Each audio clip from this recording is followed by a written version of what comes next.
नमस्कार दोस्तों। देखिए, इसमें फर्स्ट ग्रेड में आपके फर्स्ट पेपर में हिस्ट्री में जो नेक्स्ट टॉपिक है वो है मौलाना अबुल कलाम आजाद। ये इस बार नया ही ऐड हुआ है आपके। और इसमें कोई बहुत ज्यादा मैटर नहीं है, छोटा सा टॉपिक है, छोटी छोटी चीजें हैं। तो आप देखते हैं, जन्म कब होता है? 11 नवंबर 1888। कहाँ? मक्का, सऊदी अरब में हुआ था। तो देखिए, 1857 की जब क्रांति होती है तो उसके बाद जो इनके घर वाले हैं वो यहाँ चले गए थे, मक्का सऊदी अरब, हिंदुस्तान से। और उसके बाद में 1890 में ही इनके परिवार वाले जो है वापस कहाँ आ जाते हैं? हिंदुस्तान आ जाते हैं, कलकत्ता आ जाते हैं। तो मक्का सऊदी अरब में जन्म हुआ था, तो इसका मतलब ये नहीं है कि वहीं के रहने वाले थे प्रॉपर, यहीं थे हिंदुस्तान में। लेकिन बाद में जो है 1857 की क्रांति के बाद इनके घर वाले वहां चले गए थे। देहांत कब होता है? 22 फरवरी 1958 को दिल्ली में। तो जन्म है मक्का सऊदी अरब का, और देहांत जो होता है वो होता है दिल्ली के अंदर।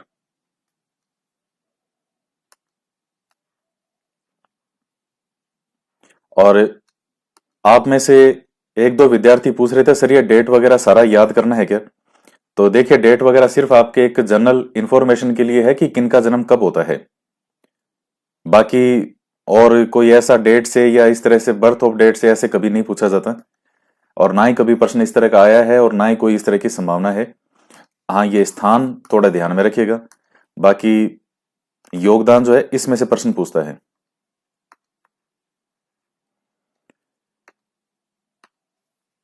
1899 के अंदर एक पत्रिका निकालते हैं, ये नेरंग ए आलम। 1900 के अंदर ये पत्रिका, इनमें जो है अल मिसबा है। इसके बाद में 1912 में अल हिलाल निकलती है पत्रिका, कलकत्ता से। और 1916 में अल हिलाल की जगह है अल बिला है पत्रिका। हालांकि अल हिलाल को रोक दिया गया था, बैन कर दिया गया, बंद कर दिया गया। बाद में अल बिलाह को भी रोक दिया गया था। लेकिन इसमें अल हिलाल वाली तो बहुत ज्यादा पॉपुलर है। जब भी अबुल कलाम आजाद नाम आता है तो अल हिलाल का विशेष तौर से नाम लिया जाता है। काफी लोकप्रिय पत्रिका थी ये, तो ध्यान रखिएगा। नेरंग ए आलम, अल मिसबाह है, अल हिलाल और अल बिला है।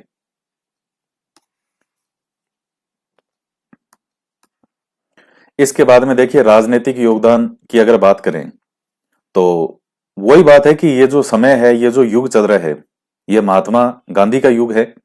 और उनके एक सहयोगकर्ताओं में, जैसे सरदार वल्लभ भाई पटेल में भी हमने देखा था कि गांधी जी के जो जो आंदोलन होते रहे उसमें, चाहे नेहरू जी हैं, चाहे सरदार वल्लभ भाई पटेल हैं, मौलाना अबुल कलाम आजाद हैं, और भी बहुत सारे नेतागण थे जो कि गांधी जी के साथ साथ बने हुए थे। तो एक सहयोगकर्ताओं के रूप में आपको इनका नाम कई जगह देखने को मिलेगा। अब जैसे खिलाफत आंदोलन है, यहां से आपको देखने को मिलेगी चीजें। बंगाल विभाजन तो गांधी जी से पहले ही हो गया था। तो एक जब बंगाल विभाजन होता है तो उसका ये विरोध करते हैं मौलाना अबुल कलाम आजाद। खिलाफत आंदोलन है तो महात्मा गांधी ने सपोर्ट किया था खिलाफत आंदोलन का। असहयोग आंदोलन में सक्रिय भूमिका निभाते हैं कौन? जो मौलाना अबुल कलाम आजाद हैं। 1923 में दिल्ली में कांग्रेस का विशेष सत्र हुआ, अध्यक्षता किसके द्वारा की गई थी? इनके द्वारा, अबुल कलाम आजाद। और कांग्रेस के सबसे युवा अध्यक्ष बने। ये सबसे महत्वपूर्ण बिंदु हो गया आपके लिए। एक तो जो चार ऊपर पत्र पत्रिकाएं थी, एक तो वो, एक जन्म इनका मक्का में हुआ था, एक वो भी महत्वपूर्ण है। और उसके बाद ये वाले जो बिंदु हैं, 1923 में दिल्ली में कांग्रेस का विशेष सत्र का अधिवेशन होता है। इसकी अध्यक्षता किसने की थी? मौलाना अबुल कलाम आजाद। कांग्रेस के सबसे युवा अध्यक्ष बने थे। तो आप देख लीजिए कि 1888 में तो इनका जन्म होता है, और 1923 के अंदर तो ये इस अधिवेशन के अध्यक्ष बन गए थे। तो 1923 और 1888 में कितना डिफरेंस आ गया? 23 और 10 33, 33 और 2 35। 35 साल की आयु के अंदर ये कांग्रेस के अध्यक्ष बन गए थे। तो सबसे युवा अध्यक्ष थे कांग्रेस के। इसके बाद में देखिएगा 1940 से 45 तक ये कांग्रेस के अध्यक्ष रहे। तो ये भी बहुत महत्वपूर्ण बिंदु है। जिन्ना के द्विराष्ट्र नीति, टू नेशन जो पॉलिसी थी जिन्ना की, तो उसके ये खिलाफ थे। जैसे जिन्ना चाहते थे कि भारत और पाकिस्तान जो है दो अलग अलग देश बने, लेकिन ये अबुल कलाम आजाद जो है ये जिन्ना की द्विराष्ट्र नीति के खिलाफ थे। तो ये इनका एक पॉइंट ऑफ व्यू था कि इसके बाद में देखिएगा कुछ और महत्वपूर्ण बिंदु है, जैसे एक तो 11 नवंबर को शिक्षा दिवस मनाया जाता है। तो एक तो ये बिंदु ध्यान रखिएगा। 1994 के अंदर इनको भारत रत्न मिला। आजाद भारत के ये पहले शिक्षा मंत्री थे। ये तीनों ही बिंदु महत्वपूर्ण है। शिक्षा दिवस कब मनाते हैं? 11 नवंबर। 1994 को भारत रत्न। आजाद भारत के पहले शिक्षा मंत्री। तो ये ध्यान रखिएगा। देखिए 11 नवंबर को शिक्षा दिवस मनाते हैं इनके जन्म दिवस के अवसर पर। तो 14 नवंबर जो है उस दिन क्या मनाते हैं? बाल दिवस। और 14 नवंबर को बाल दिवस क्यों मनाते हैं? पंडित जवाहरलाल नेहरू का जन्म दिवस है 14 नवंबर को, तो इसलिए। और बच्चे जो हैं उनको प्यार से चाचा नेहरू कहते थे, तो इस वजह से बाल दिवस के रूप में मनाते हैं। और इनका जो जन्म है उसमें भी 1 साल का ही अंतर है। जैसे 11 नवंबर 1888 को अबुल कलाम आजाद का जन्म हुआ और 14 नवंबर 1889 को। तो आप ये देख लीजिए कि अबुल कलाम आजाद से 1 साल जो है वो उम्र में कम थे, 1 साल जो है वो थे छोटे पंडित जवाहरलाल नेहरू। इनका 88 का जन्म है और जवाहरलाल नेहरू का 89 का जन्म है। तो लगभग 1 साल का डिफरेंस आ गया। 1 साल छोटे थे नेहरू जी।